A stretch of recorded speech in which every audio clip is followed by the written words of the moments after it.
Welcome back to BlockTV right here at Consensus 2019 New York City, the place to be.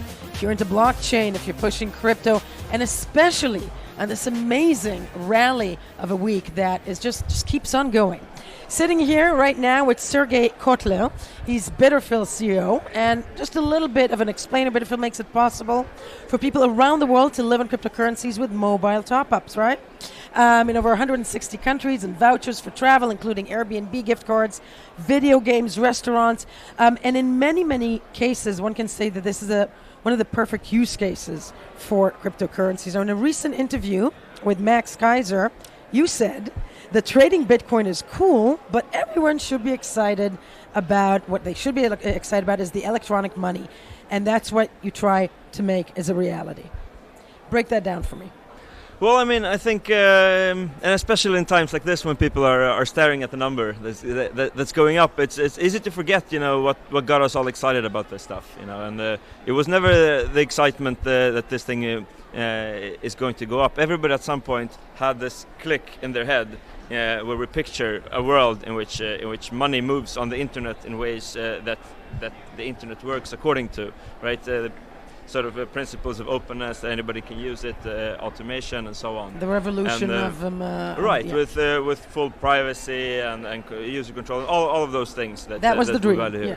Yeah. It was and still is, and it is a dream that is progressing at a good pace. It's just that it's a little bit overshadowed by this pumpy stuff. It's not. You're definitely right, but that said, you can't fault people at getting excited by the whole, massive rally that's going on. I'm assuming it also helps the technology. Sure. It helps showcase the technology. I want to ask you though, store of value versus digital money. What makes your Bitrefill? What makes it easier for your customers to pay? Well, first of all, I mean, when you're in the sort of crypto native world, a lot of things change. Like there's no need for accounts, there's no need for personal information and all of those things. Things just get simpler. But I think also that a big chunk of it is it's not that the perspective is that people start living inside of crypto because of Bitrefill. Yeah, but the existence of Bitrefill allows people to do that. It's an option. It gives them the option to do correct. So. Correct. So it allows people to rely on this money as money by knowing that there's stuff that I can buy with it.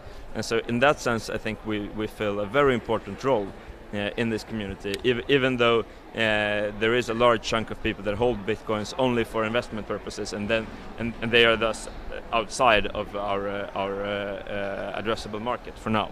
Why did you get into this sphere? For the reason I told you in the beginning, like the dream of the internet money, like building something that the world has never seen before, where all of the monetary systems are just there's so much different kinds of frustration on every level, and everything would be so much easier if this thing worked. So Sergej, how's Bitrefill doing as a company? We're doing really well. We're right now close to closing around the funding, where our metrics, especially now when the numbers are going up, our metrics are going up even more, right? And so this is sort of during last year we were swimming against the stream.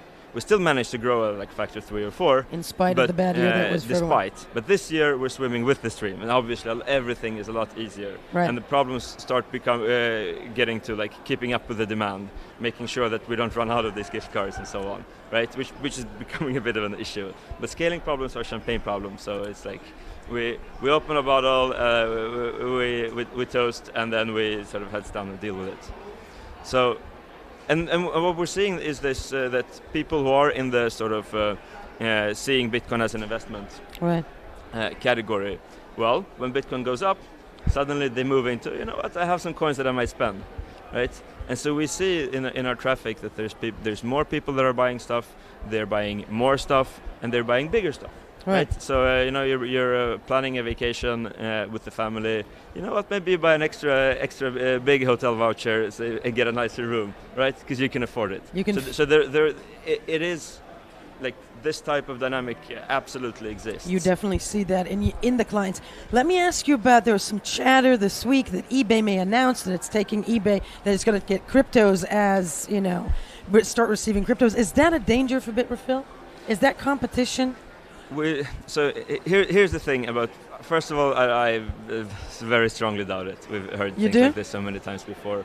But look, if we compare the transactional economy inside of Bitcoin and compare it to anything in the pre-existing world, I did in a talk I did a couple of days ago, I brought up a number that Amazon itself, Amazon alone, in the United States alone, generates 8 million purchases on an average day, right? Just the people of America, just on one website, right?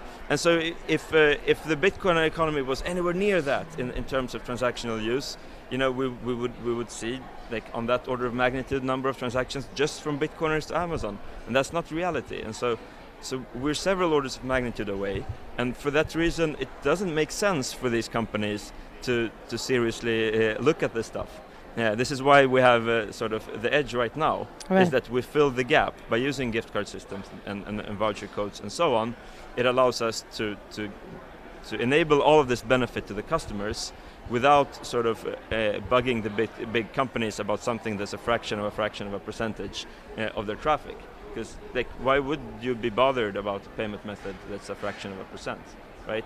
And so by the time, and we did a calculation about it, by the time we reach 1% or something, where it starts for them to R&D department look at this stuff, by that time we're going to be a $1 billion company already, and we'll be in a pretty good position to sort of do you think that will shepherd them into this new world. When do you see that happening?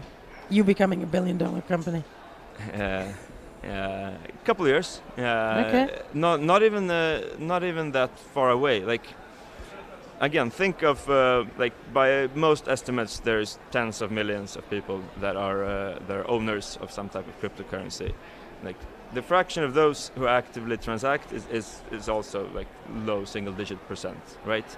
But we see that as Bitcoin goes up in value, people move into the other category, and so when it does, our job becomes goes from marketing and from explaining to just keeping up with it. Yeah.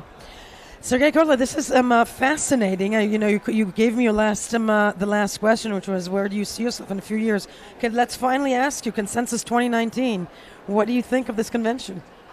To be honest, I haven't had so much time to walk around here.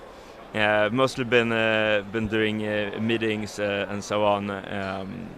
It's cool. It's the place to be. Consensus is what it is, and it's the conference that created the whole thing that the world gathers in New York for a week, and it created all of these side events that are happening around it, and so. Sergej Kotliar, it's amazing to have you, Bitrefill CEO, as we said, hoping that your prediction is right about yourself, hitting the billion mark, so to speak, in a few years. This was us right now, BlockTV, still here at Consensus 2019 in New York City, and of course, we'll be right back.